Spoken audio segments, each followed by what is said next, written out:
Bref, ce matin, j'ai pas envie de me lever. Quand je dois me lever, je peux pas. Et quand je veux faire la grasse mat, je me lève. Spécialité. Je devrais me lever. Il est tôt, on est samedi, je dois être à 8h au bureau.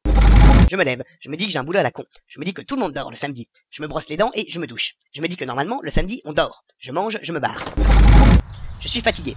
En marchant, je vois quelqu'un que je veux pas voir. Je me cache, je me fais petit, je cours, il me voit. Il me dit: Oh, tu vas bien? Je connais son discours. Pas quoi mettre dans ma rubrique ce samedi, toi t'es le présentateur, tu t'en fous, tu dis tout le temps la même chose, et du blabla. Je n'aime pas. Je marche, je l'écoute, des fois je dis: Ok, super, ok, dac. Ta gueule. En arrivant au bureau, j'ai trouvé Irène, une ménopausée à la voix de crécelle qui me parle de son chat, et Julie, une fille que je me taperais bien mais qui a le cerveau trop vide. Ce sont des collègues. Équipe de choc, merci Vince. J'écris mon texte, je me chauffe la voix et je me lance. Opencast, épisode 3, mange 5 fruits et légumes par jour. Bref, je présente l'Opencast. Opencast, épisode 3, mange 5 fruits et légumes par jour. Bonsoir à tous et bienvenue dans ce troisième Opencast, le podcast d'Open Minded. Et cette semaine vous êtes gâtés car en plus de l'Opencast, le staff vous offre une vidéo type FAQ où il répond à toutes vos questions. Mais accueillons plutôt Irène qui saura vous parler de ceci bien mieux que moi.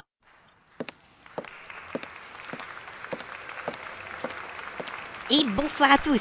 Ah, je suis contente de vous retrouver. Alors, quoi de neuf sur Open Minded? Eh bien, tout d'abord, le retour de l'Open World. Vous l'avez remarqué, la map et les plugins ont été rétablis parfaitement. En effet, Crips et Azura restaient inactifs jusqu'à présent, mais pour très peu de temps, car dès ce week-end, tout le serveur a été rétabli.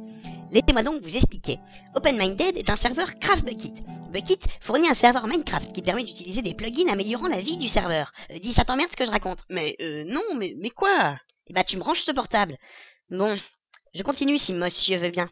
Le problème, c'est que lors d'une mise à jour de Minecraft, CraftBukkit doit aussi être mise à jour, et cette mise à jour est bien plus longue.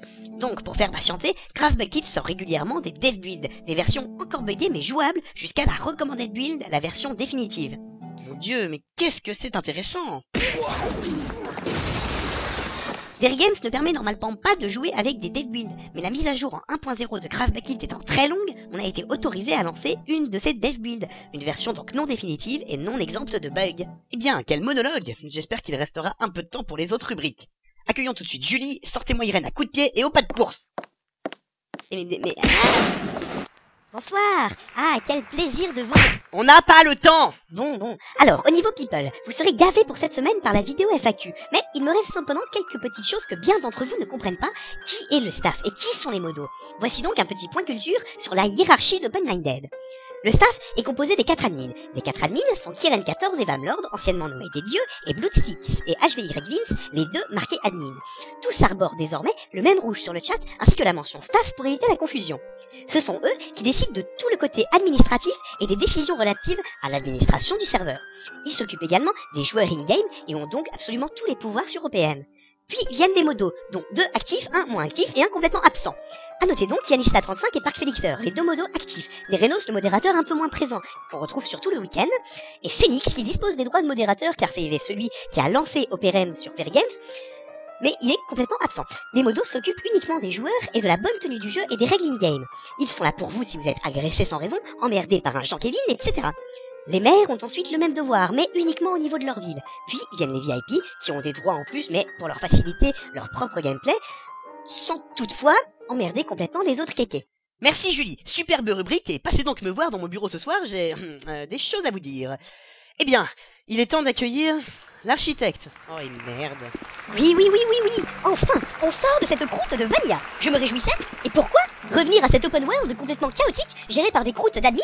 On notera ainsi, comme projet complètement à la rue cette semaine, l'hôtel de Bloodsticks, qui nécessite un nombre de kékés sous-payés assez ahurissant. Mookie construit un château au sommet d'une montagne, tandis que Kirem a trouvé le seul moyen pour lui de finir un projet à 100%, il l'importe depuis son monde solo. Et cela vous donne évidemment la tour des mages.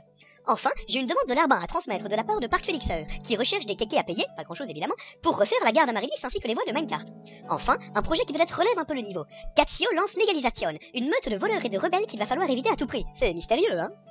Ah oui, ça c'est sûr, hein. Ouais, en tout cas, vous en saurez plus que lorsque le projet se concrétisera un petit peu. Merci l'architecte. Et bien voilà, cet Opencast est terminé. Merci à tous et je vous souhaite un bon retour sur l'Open World. Passez 2 bonnes semaines. L'architecte, le mot de la fin? Couscous.